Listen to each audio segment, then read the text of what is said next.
Hola, bon dia a tothom. Benvinguts a aquesta sessió que porta per títol El Mirall Nòrdic i que té com a objectiu la presentació de dues experiències innovadores realitzades a Dinamarca i Noruega. Good morning. I'd like to welcome our next exponents, Bente Jensen and Vilde Ronge from Denmark and Norway, respectively.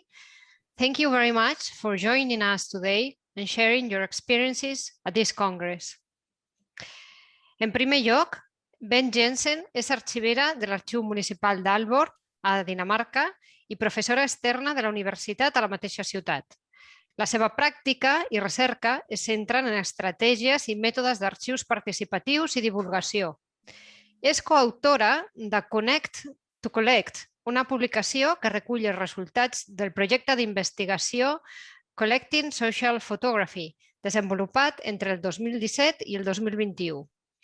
En la seva intervenció, Bente Jensen reflexionarà sobre els resultats i recomanacions del projecte i ens explicarà com en un món social digital el paper de la fotografia ha canviat radicalment i com aquest canvi afecta els museus i els arxius que treballen amb col·leccions fotogràfiques.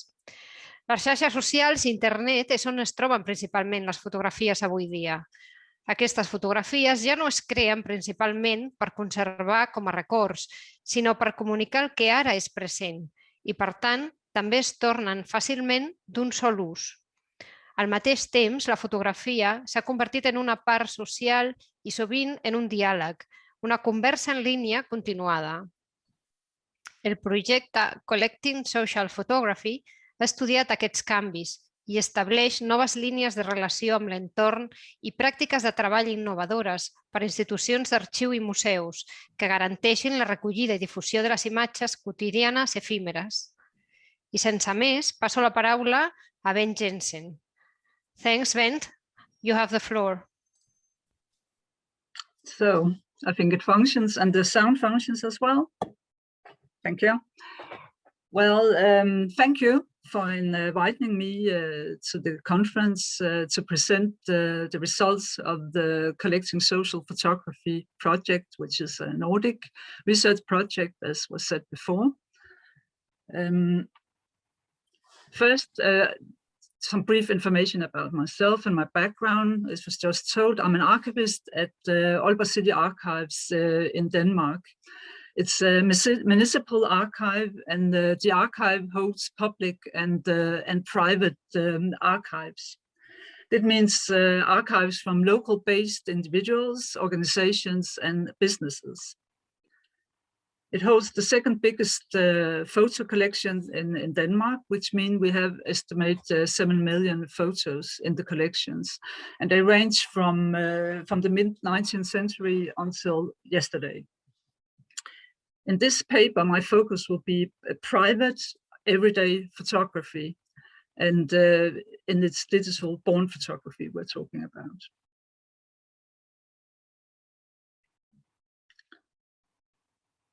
I'm going to present the results from the Nordic research project, Collecting Social Photography, in which Aalborg City Archive participated in.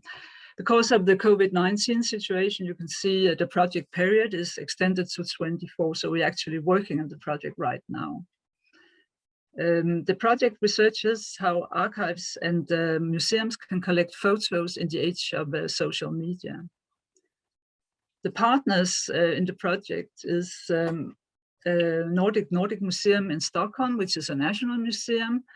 Stockholm County Museum is regional, the Finnish Museum of Photography, which is a national museum, and Aalborg City Archives, which is local, as I just said.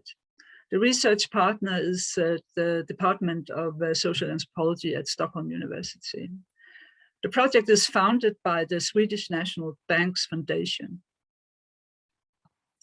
The project researches the methodological and practical implications for archives and museums that are caused by photographs playing a central role in the part in an ongoing dialogue in social and political movements, administration, as well as in identity shaping in a mix of text and images on social media.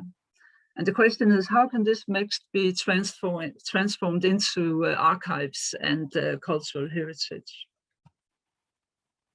It's possible to read more about the results of the project in this anthology, Connect to Collect, and you can find it online, full text, and the language is English. The project has also been working on a web app to collecting social photography, and you can find that on GitHub. And it's possible, it's free, and it's possible to further develop on the web app. First, the outline of the presentation. I'll introduce the project, then I'll make a different definition of social digital photography and the relation to archives and the concept of archives. Then I'll be a bit about how the methods we've used, and then a brief presentation of the 2 selected or 3 selected case studies and some conclusions. But first, the background of the project. I'll dare to say that archives and museums do not receive photos and albums in an amount they did before.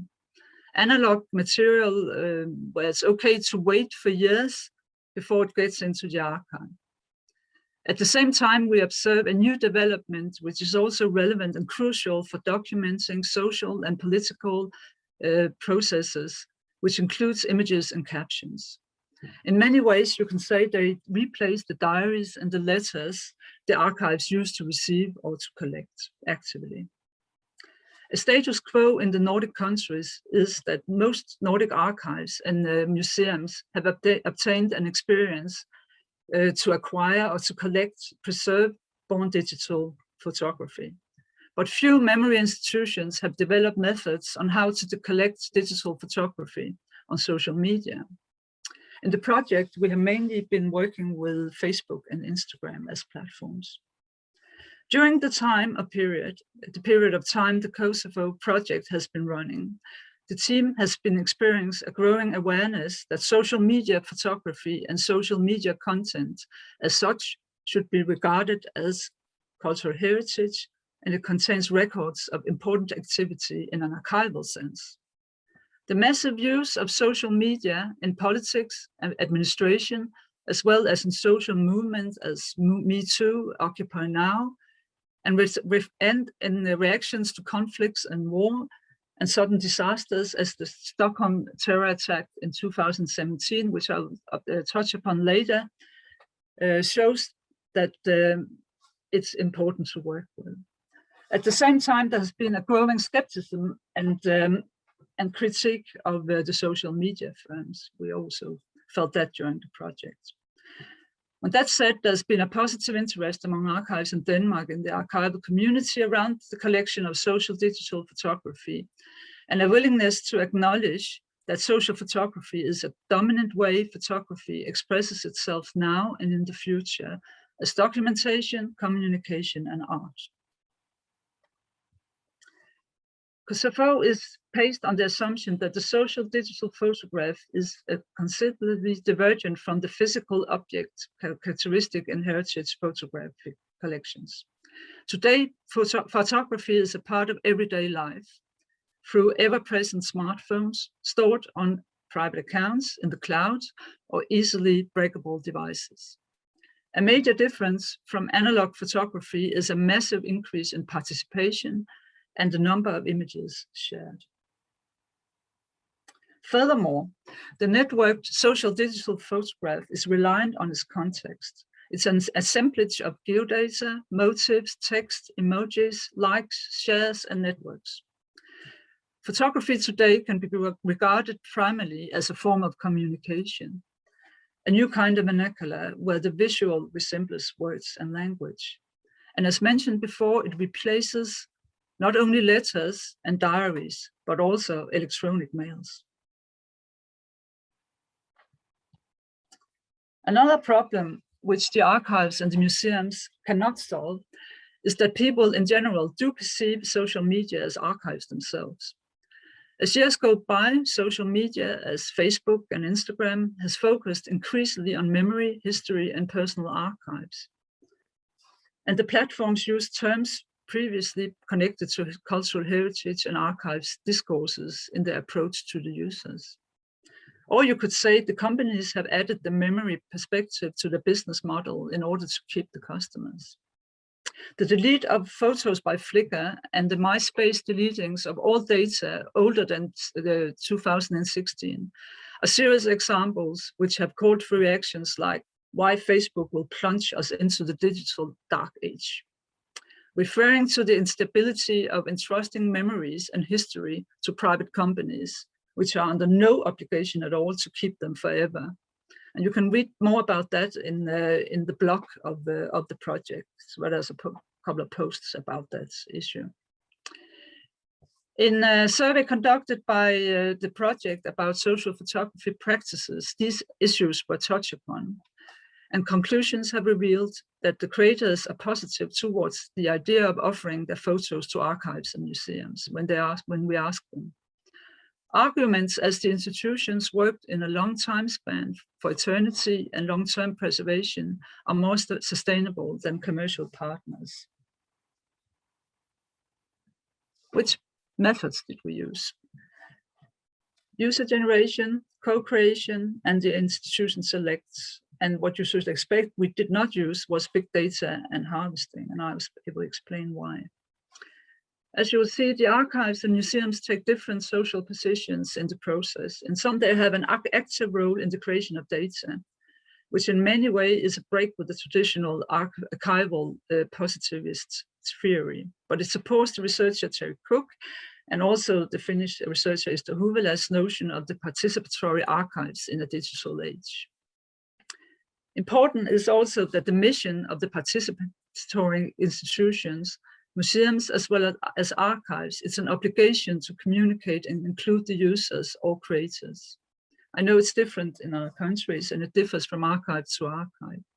Here the institutions works one-to-one with the user and have to have permission to acquire the photos and captions.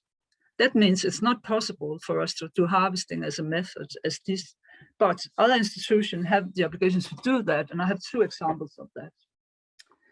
We have the Norwegian National Archives, which just now have a project where they collect social media material from elected politicians and parties. Also, the Danish Internet Archive is obliged to harvest the Danish internet for the use only for the use of researchers. That's a part of the national policy. In our project, we work with case studies, and we were working with 3 themes: place, practice, and events. The time dimension extends from everyday to the extraordinary to special events. Focus in the cases, that's the orange ones, I'll briefly describe will be places and events. Places are relevant for the missions of the participating archives and museums, and we've been looking at Södertälje in Sweden and Aalborg in Denmark. These are cases where we've been monitoring hashtags and geotags of the towns on Instagram, and it has resulted in an overview of the photos in a period of time. It can form a basis for a selection strategy of social photos of town. Here, the archives and museums perform a choice and select photos to collect, and they contact the creators to deliver their photos and the social media context to the archives. The monitoring showed that the photos are causal, everyday photos and permit a gaze of the town seen from the inhabitants. This can be a challenge of the traditional selection strategy of many archives that have focused on professional photos with a good technical quality. Earlier in the archives, there's a tradition to focus on the professional, and the standards have followed that kind of media. Collecting social everyday photography means that other motives are collected. They express another kind of aesthetics and are blurred, and that should be valued as worth as cultural heritage and archives, and in the long run, regarded as historical sources. And not the least, the standards of the files sizes have been discussed. The archives should be willing to take small digital files in the collection that are born only to be seen on a screen. They are not able to be printed in big sizes. That's also a change of mind that's going on. Another case is called We Love Aalborg. This Aalborg case represents a collecting initiative using the hashtag We Love Aalborg as a tool. The case takes the tagging out of the pure search context and works with the hashtag as a tool or method, which where we collect using the hashtag. The archives decided the hashtag with the collaborating institutions. So in relation to the creators, the method is top-down. During 1 month, people were invited through outreach initiatives and motivated by a competition to share photos and captions on Instagram telling why they love the city. 850 photos were shared, 20 were selected, collected to the holdings, both as photos and the context as screenshots, as documentation of the contents on social media. They were shown in an exhibition. The project has discussed hashtags as collecting tool in an anthology published by Facet in 2019 about participatory archives. In We Love Aalborg, the images and the motifs and the captions were analyzed to see how the town was depicted, as well as the pattern of uploading was seen in relation to the outreach. Through the case study, the archives wished to understand how cultural heritage institutions could reach out to interact with communities through social media photography on Instagram in order to document and place and collect photography. And now to an event, the Stockholm terrorist attack. The Stockholm terrorist attack took place April 7 in 2017 in the city center of Stockholm. As observed in similar cases, for example, the Boston Marathon bombings, social media was used for communication among the public during the attack and in the following days. Social media photography was widely used and shared with the hashtag Open Stockholm. At the onset of the collecting social photography project, the use of networked photographs during events was already identified as a relevant topic to explore. Even though a traumatic event was not anticipated, the framework of the project allowed to initiate a rapid collecting initiative shortly after the attack. Shortly after the attack, the Nordic Museum and the Stockholm County Museum introduced 2 collecting initiatives using 2 existing digital collecting websites, Minnen, which is memory, Samtidsbild, which is contemporary photo. 3 categories of photos emerged from the attack, the events directly related to it, to the memorial sites and the gatherings, the feelings and the reflections. One significant conclusion from this case study is the importance of collecting in real time and how this is dependent on successful outreach. Despite the vast amount of photographs produced and circulated online, there's a rapid decline only shortly after the event, as illustrated on the figure. Another conclusion is that especially in the cases of events, collection of metadata is important, as it may offer a possibility to later model events and patterns. As mentioned earlier, through this case study, several conclusions have been drawn. One central is being the need for proper tools to collect social digital photograph. The terror attack case study was made possible partly because the Swedish Museum's existing platforms. They have the basic digital infrastructure for creating an ad hoc campaign. In Denmark and Finland, these infrastructures do not exist yet. The design goals of the app that we are developing was to lower the threshold for contributing to photo collections and to create a safe infrastructure for collecting images with rich metadata. So contributing needs to be made easy, interesting, and smooth. Still, transparency, ethics, data protection, trustworthiness need to be sustained. And to the conclusions. The case studies demonstrate overall a necessity to work in agile and dynamic ways with rapid response, which emphasizes a need for new tools and methods for active collecting with focus on dialogue with the creators of the images. Through the projects, the archives and museums have tried to meet the need for the understanding of new practices of photography and provide space for developing new methods and practices, changing traditional archival functions. Audience engagement, outreach, communication, and collecting are merged into each other. That means that collecting needs to draw from methods of audience engagement, and audience needs to be considered throughout the collecting process. The institution has to be in contact with the creator early in the process.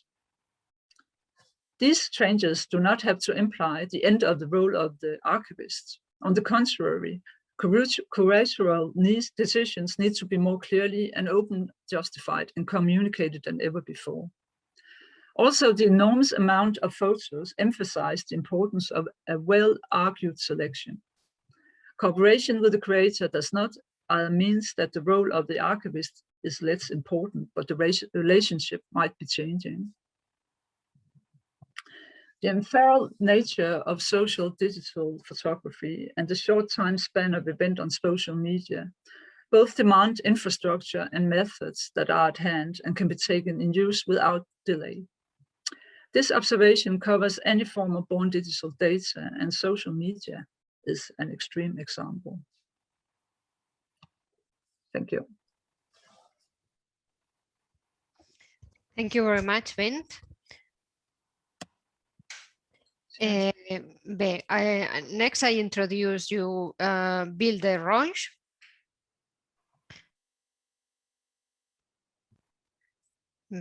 Vilde ha treballat en la gestió documental durant més de 20 anys. Perdó. Actualment és directora al Consorci de Salut de Noruega i responsable de proporcionar serveis de gestió de la informació a més d'11 agències del Ministeri de Salut noruec. En la seva intervenció ens parlarà del paper de la gestió documental en la gestió de la informació.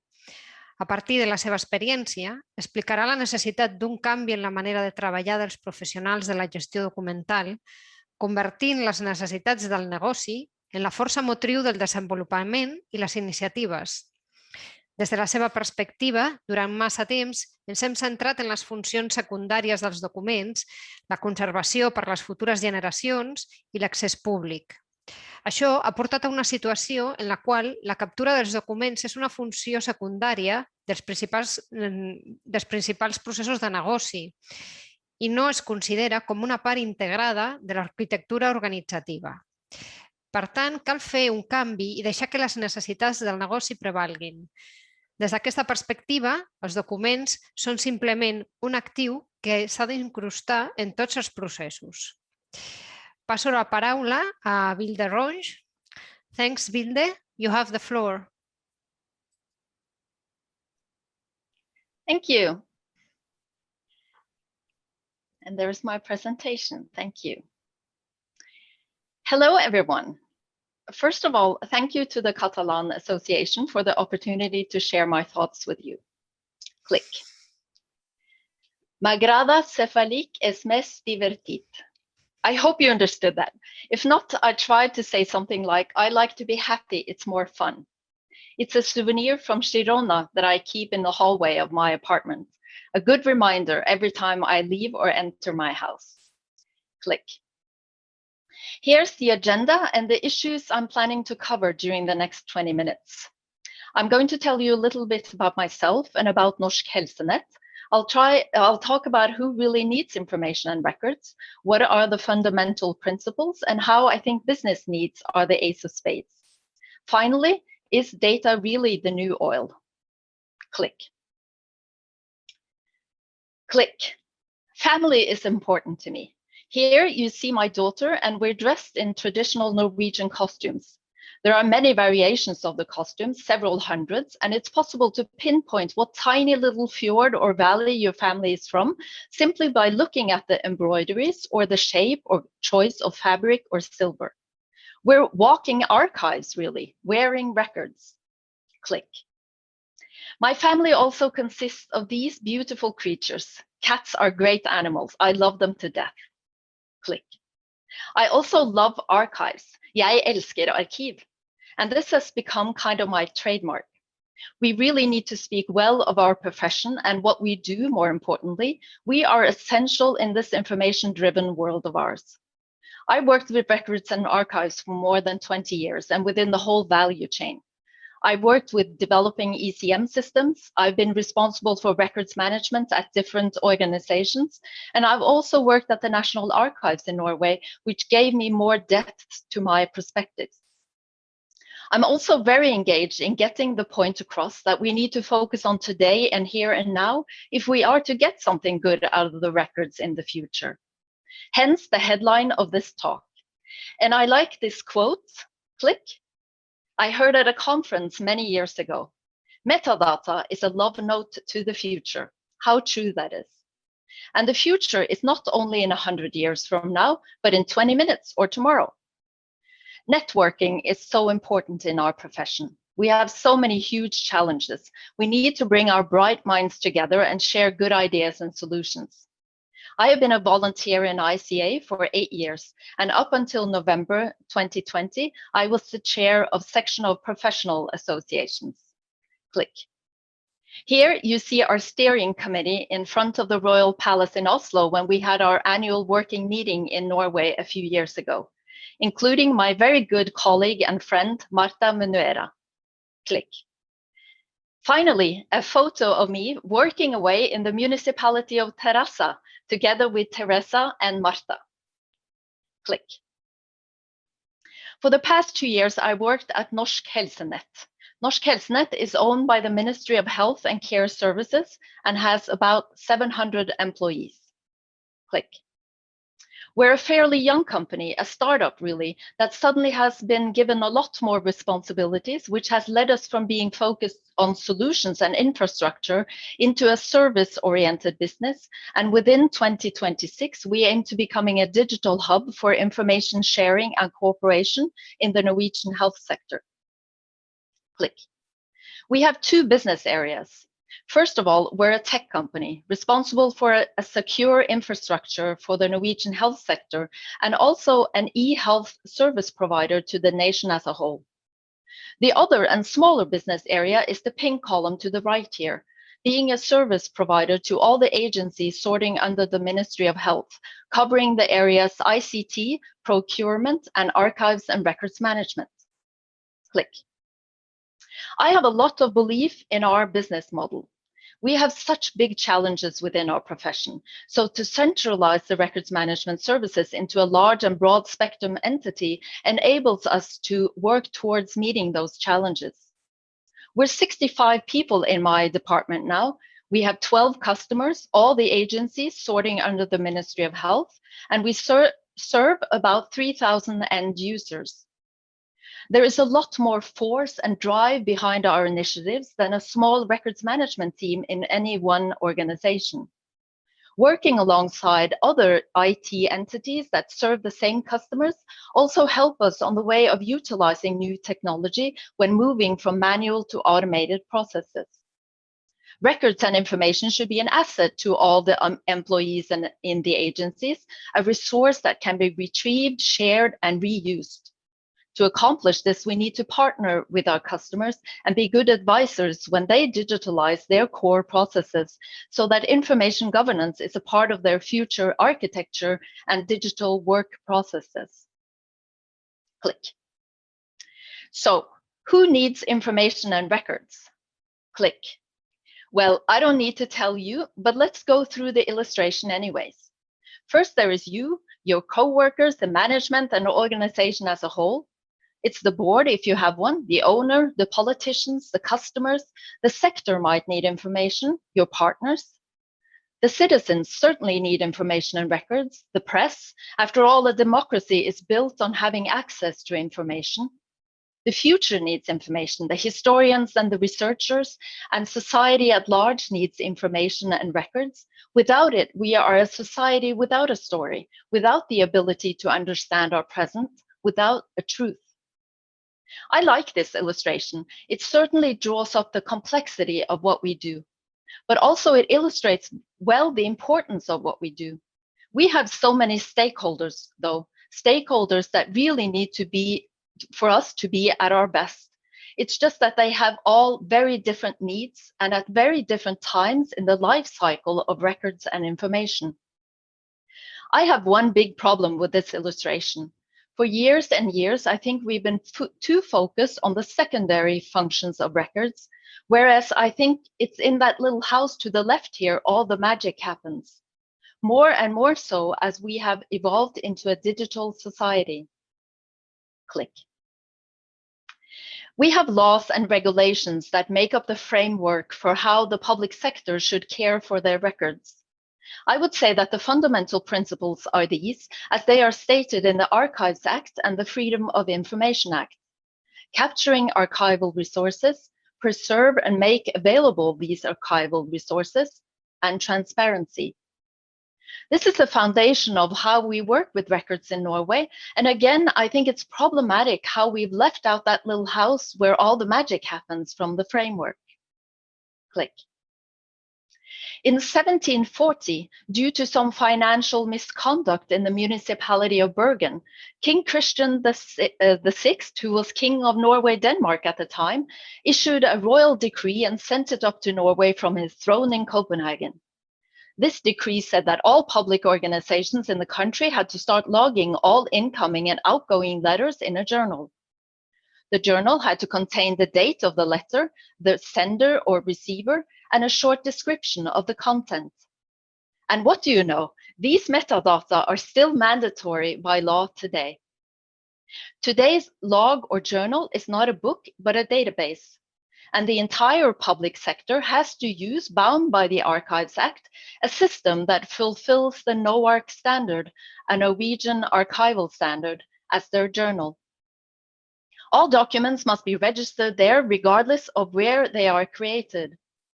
The NOARC standard is developed and owned by the National Archives. And NOARC has done wonders for records and information management in Norway from when it first came out in the mid-1980s and up until perhaps sometimes in the late 90s. Having access to information is a very important principle in our democracy. The digital journal is therefore available online. Every day, the public sector in Norway has to post their journals on a website for all to see. It basically works like any other online store. You can search for documents by using the metadata fields and click on the Add to Shopping cart when you find one you would like to see and send a request for information. And there are no questions asked to why you are requesting the document. All you need is an email address and access to the internet to use this service. Whether you get access to the document is another business, but the threshold is high for the agencies to turn the requests down. Click. Here's a snapshot from the website einnsyn@no. I've entered the search term Catalonia in the field marked as 1, and I've gotten 101 hits. The newest document from January 2021, Mark 2, is an invitation to cooperation from Catalonia. I can either click on the Bestill button, which means request access, Mark 3, and a request for information will be sent to the agency that owns this record. Or I can find out more about the record by opening up the case file and look at all the other documents concerning this matter. Click. So let's go back to the illustration about who needs information and records and reverse the order of how our stakeholders appear. Click. With the fundamental principles I've just gone through in the back of our minds, I think we can seemingly claim to have covered the needs for a lot of the stakeholders out here to the right: society, the future, the citizens, the press. We've said that organizations in the public sector have to capture archival resources into a database and post metadata from that database online for everyone to see, to put it simple. I think there are two major flaws in this picture. I think the illustration lies. I think we're capturing solely a fraction of what are archival resources, and so the database with metadata is just as inadequate.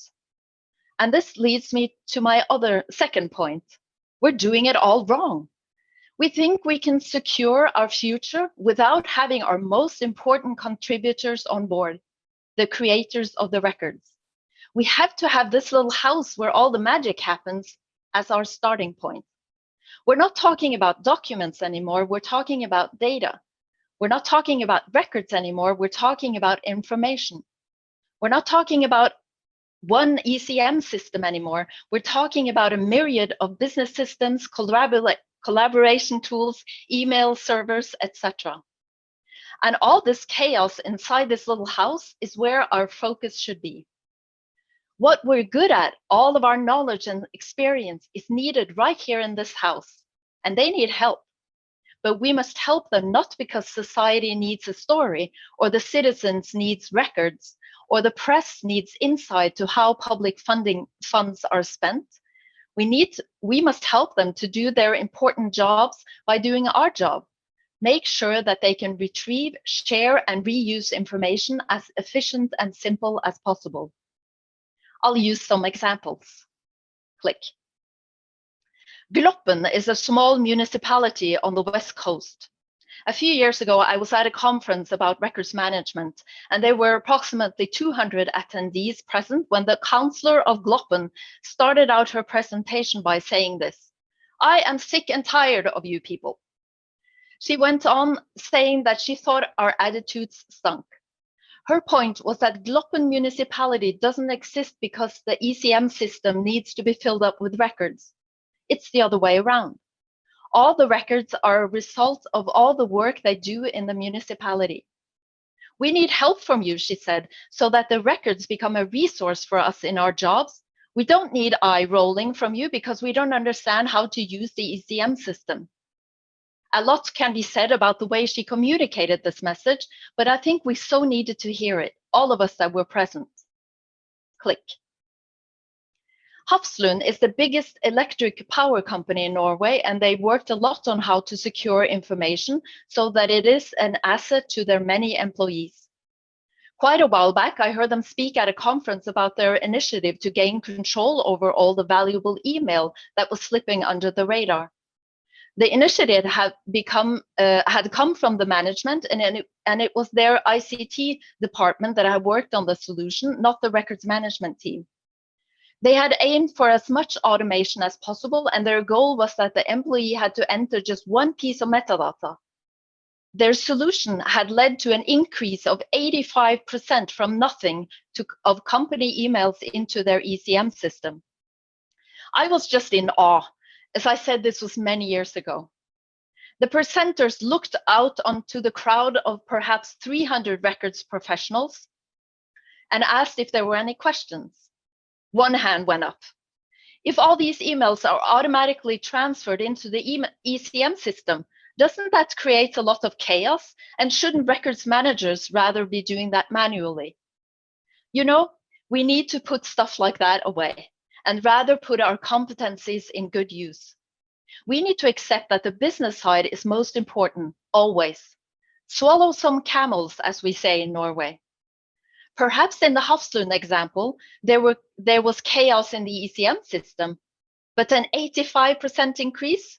Fix the chaos instead. Click. Remember this stadium, the Bird's Nest in Beijing. During the Olympic Games in 2008, I was the head of the records management team at NRK, the national broadcaster in Norway.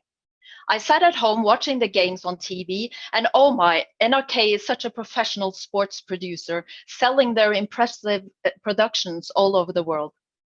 I thought to myself, I wonder if this professionalism is found in the whole value chain in our company. The following day, I entered a search for Beijing into our ECM system, and I got one hit, one. Of course, there were hundreds of records on this big production for NRK, but they were stored somewhere else than in the company archives, closer to their creators, but out of control for the company as a whole. Click. We worked a lot on how to improve this situation. And one example is when this man, Alexander Rybak, won the Eurovision Song Contest in Moscow in 2009. We immediately knew that this would lead to NRK having to hold an international final the following year, and that this would be a gigantic production. Alexander, he won on a Saturday. Sunday, NRK pointed out a production leader, and Monday morning I contacted him saying we would like to be part of that production.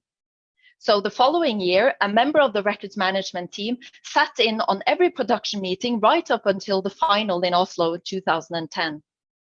And once that production was finalized, it was close to 100% documented.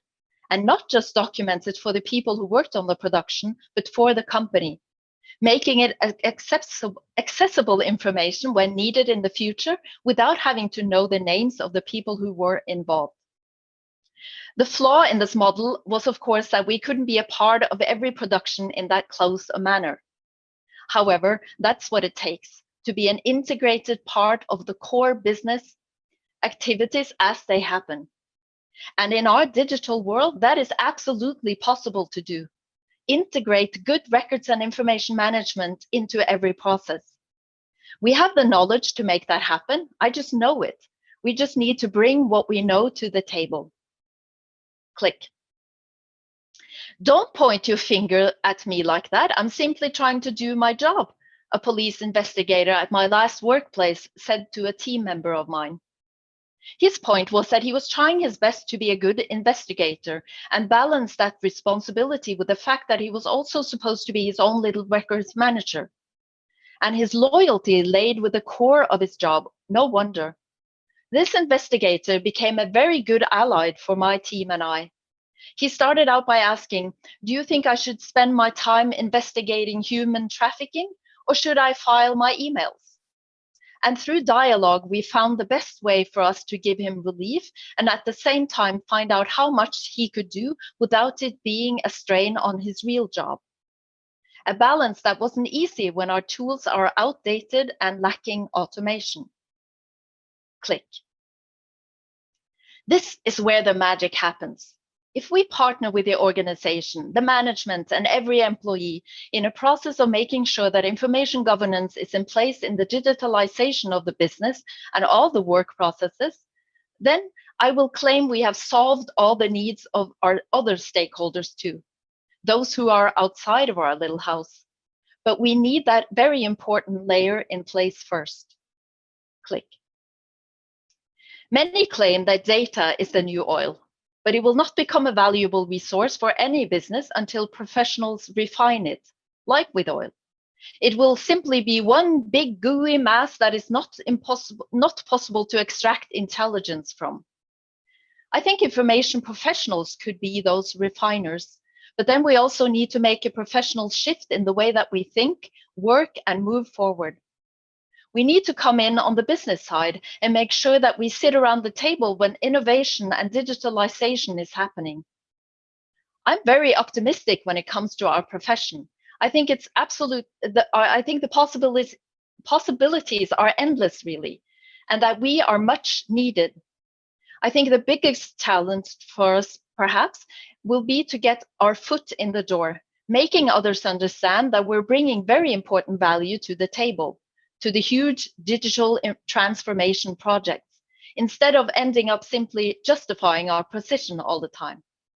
What I do know is that we hold the key to that ourselves. We are the only ones that can get us there to that table. Click. I will end my presentation with a little story from my life. A few years ago, my father-in-law passed away and left his record player to my daughter. She was just at the right age and turning a little hipster, loving the sound of vinyl. She bought her first record, an album by The Cure, and she listened to it over and over and over in her room. I finally knocked on her door and I asked her, "Did you listen to The Other Side?" She looked at me with a big question mark all over her face. What other side? That's my best advice to all of us in our very important mission. Being open to the fact that there are always two sides to every story, at least. And that side, for us, is essential, and it's the business side. Click. Thank you for your attention.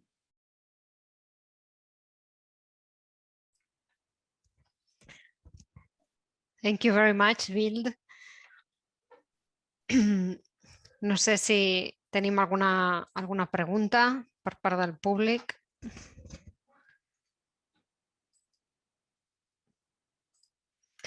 Doncs voldria agrair la vostra participació. Em sembla que anem una mica... Ens hem passat una mica el temps. Han sigut unes participacions molt interessants, tant per part de la Bente com Vilde. Són dos projectes diferents, però sí que posen en rellevància unes qüestions molt interessants en tot l'àmbit de la professió, no?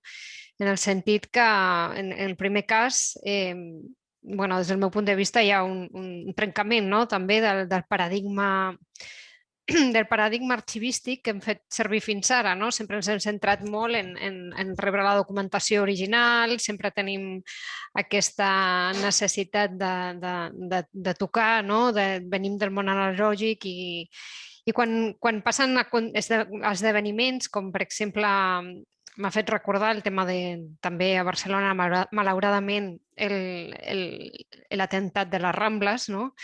Doncs en aquell moment sí que és un moment en el que com a professionals hem d'anar a la cerca, no? D'aquests testimonis, d'aquestes fotografies, de totes aquestes evidències, no? Que si no entrem en aquest món digital i no som proactius, doncs tindrem aquest gran buit. Bé, tenim una pregunta per part del Gerson.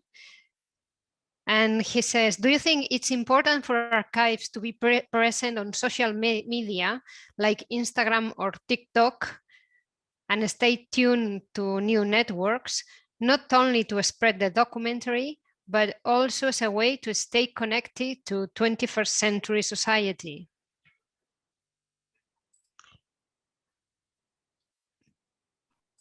Sorry? Sí. Se'm sent? És que no sento la traducció. Sí? No, I couldn't. Vale, okay. Bent, I address you one question. Gerson says, do you think it's important for archives to be present on social media like Instagram or TikTok? Also as a way to stay connected to 21st century. Yes, you can hear me now. Yes, yes, I think it's very important for archives to be present on social media, because I think the way you learn most about how to save information from these platforms is to be there and to see how they works, and also be a part of it, really. So we use in Aalborg City Archives a lot of our time to stay connected with our users on social media, both as communication but also for collection. Okay, thank you. Well, I think we have no more questions. Ho deixem aquí i donem pas a la següent ponència. Thank you very much, Vilde and Bente. Ken? Gràcies a tots.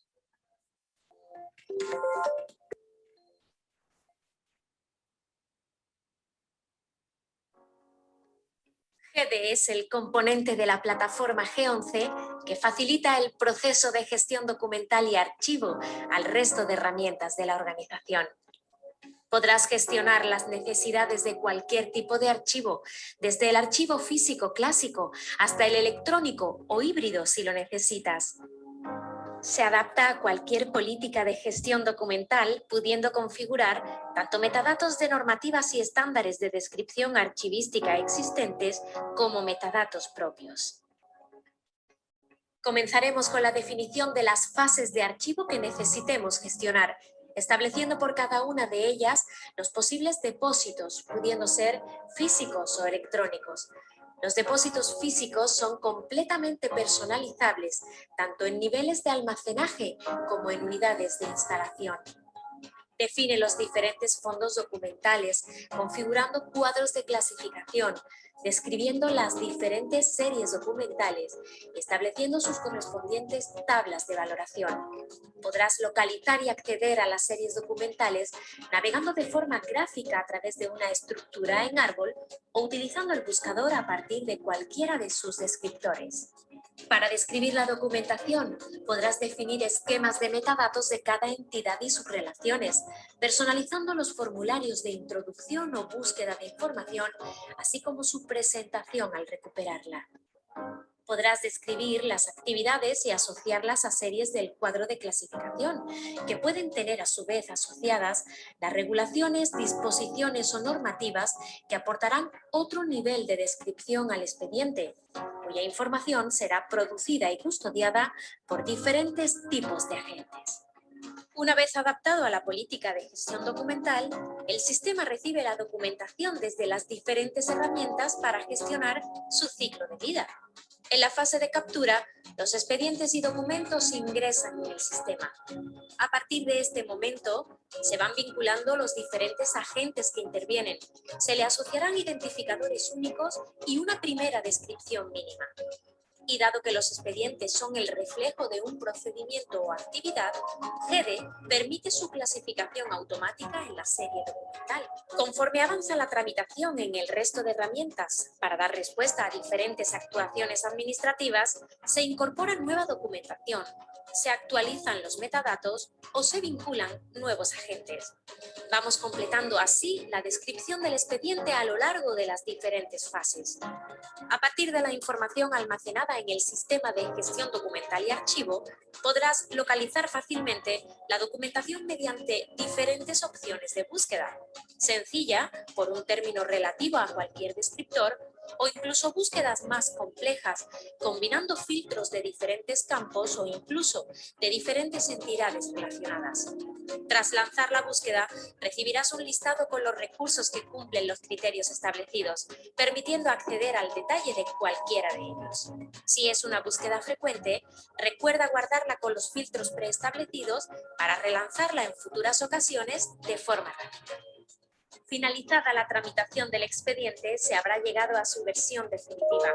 Las diferentes herramientas ya pueden solicitar al sistema el cierre del mismo, produciéndose el foliado y la generación del índice electrónico. A partir de las tablas de valoración, tendrás la posibilidad de configurar las transferencias al archivo para su conservación definitiva, así como de seleccionar o eliminar tanto el expediente físico como el electrónico. Para todos estos procesos dispones de múltiples asistentes donde generar las relaciones de entrega de transferencia, propuestas de eliminación o muestreo de los expedientes, entre otras. Por otro lado, si te preocupan los problemas de obsolescencia digital, ten en cuenta que el sistema contempla procesos de transformación de formatos para evitarla, garantizando su accesibilidad a largo plazo. Y esto no es todo. A partir de la información almacenada podrás disponer de un módulo de difusión web de las colecciones de archivo, generar estadísticas y cuadros de mando, gestionar la cartera de servicios, controlar el espacio de los depósitos físicos, consultar el calendario de retención o integrar herramientas de vocabularios controlados. Y siempre con la ventaja de utilizar software de fuentes abiertas. ¿Quieres saber más? Hablemos.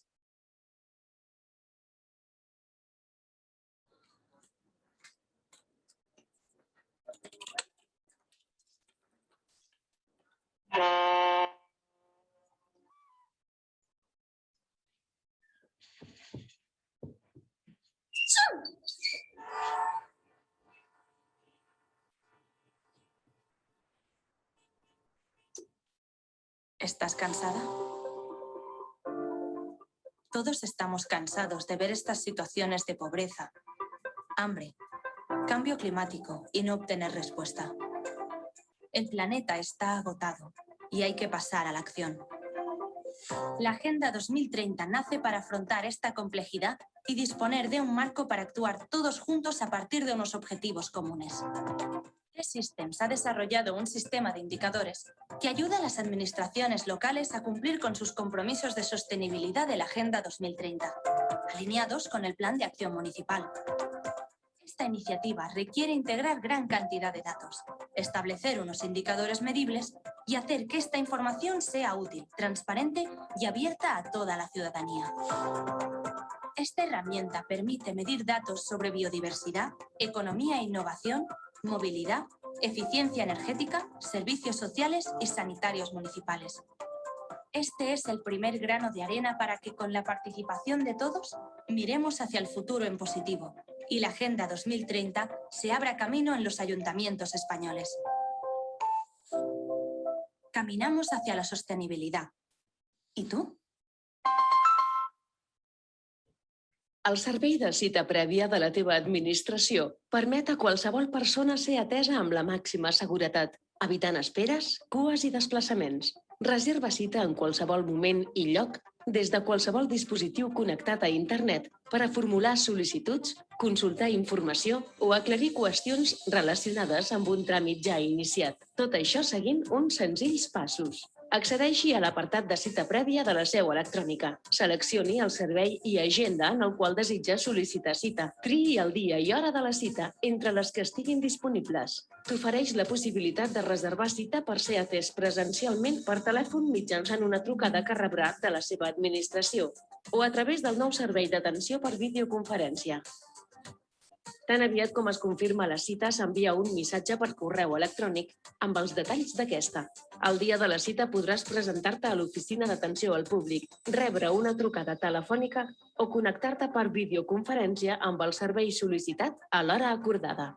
Un servei de cita prèvia adaptat als nous temps per acostar-te a la teva administració i garantir-te la màxima disponibilitat, seguretat i accessibilitat possible.